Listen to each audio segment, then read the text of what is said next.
This video is brought to you by Miniature Market.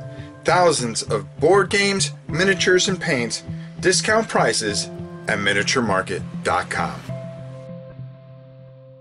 Hey everybody, it's your old pal Rob. Today we're going to be taking a look at a game called Runescape Kingdoms, Shadows of Elverg.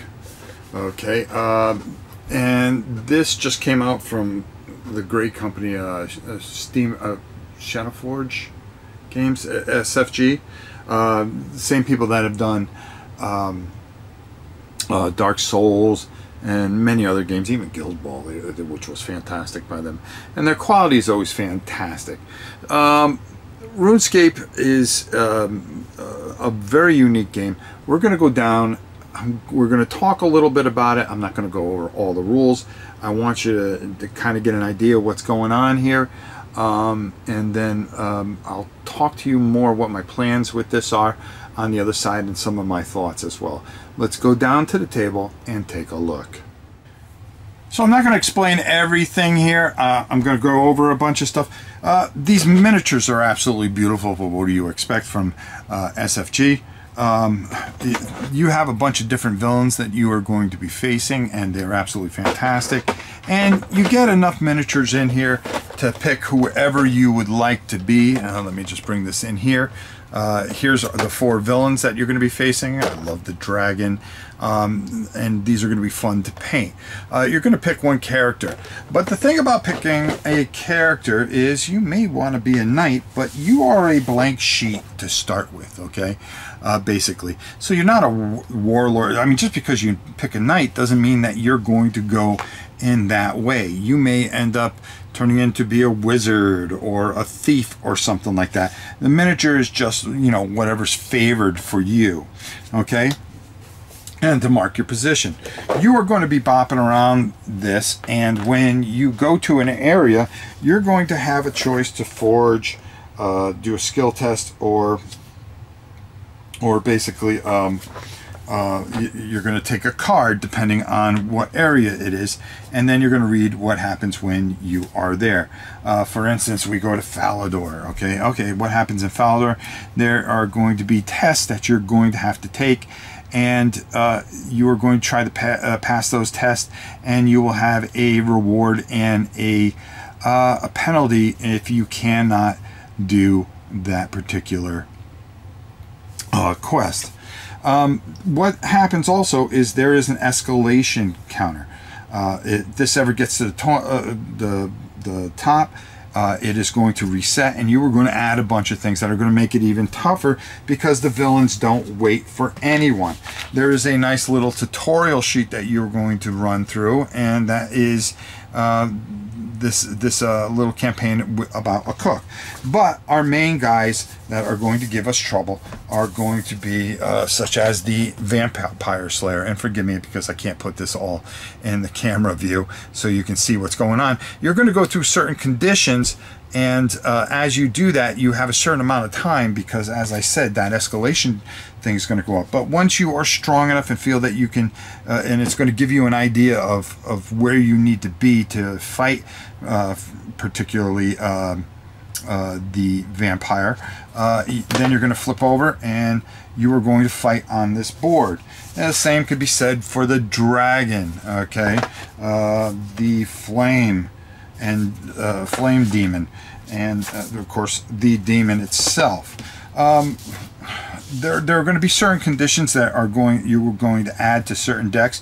They're going to ask you to add certain things to a deck.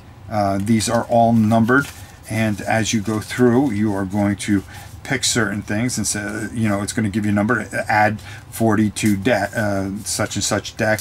And these things are going to help you out, whether it's equipment and such.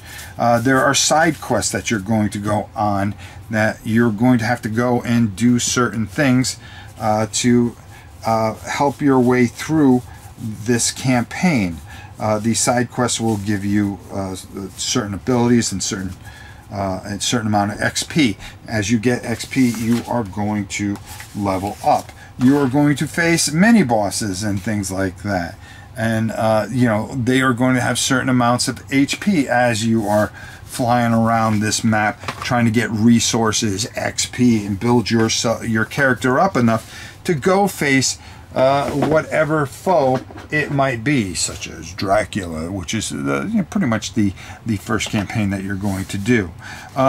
There are going to be win and lose conditions for each thing. There are a couple of campaigns in here, and as I said, there are victory, what happens when you beat something, what happens when you get defeated, how you, after that, you complete the objectives, such as on here. And you flip over, and then you are going to brawl, and you're going to be able to brawl on the other side here with your miniatures, and you are going to set up certain areas, like there's lava areas and stone spikes, and you're going to have to negotiate that while you fight your final battle there. And good luck with that, because this is not easy at all. The book is just clean and explains everything to perfection. Very well written, beautiful. There's a great aesthetic about it, and it gives you a great feel, and it progresses you along. The tutorial is very good and helps you along, and really does a fantastic job.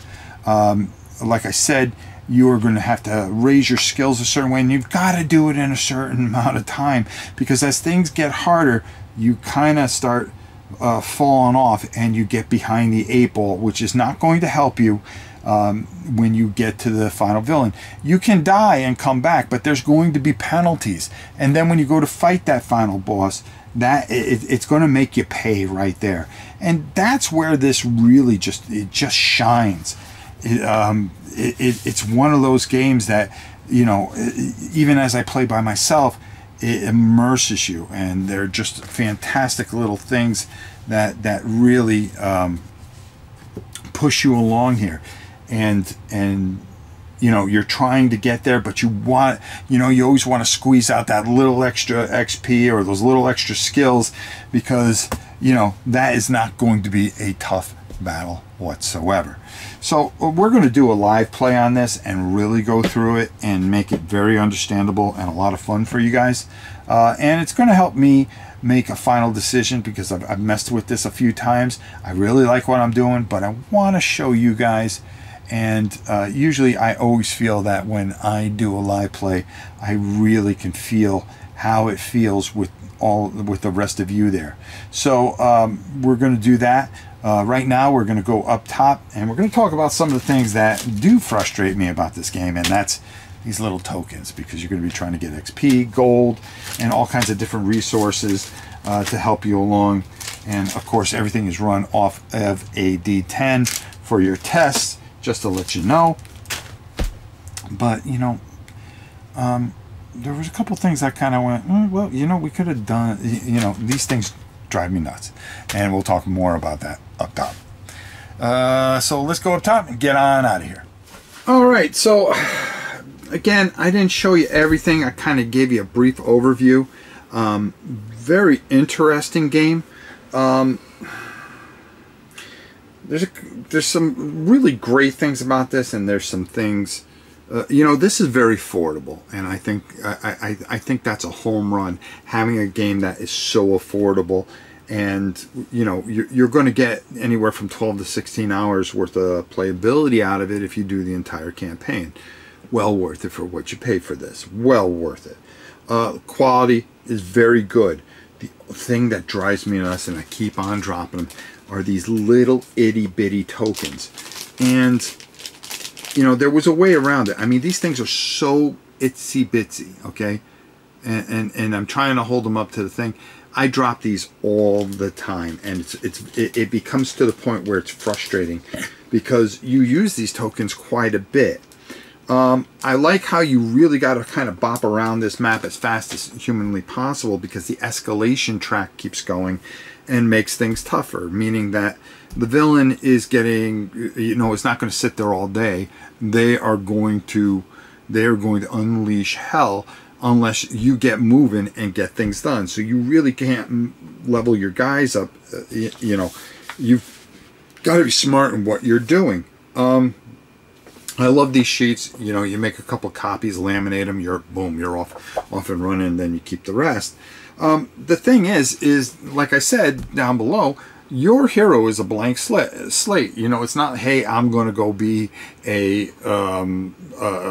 paladin or a warrior.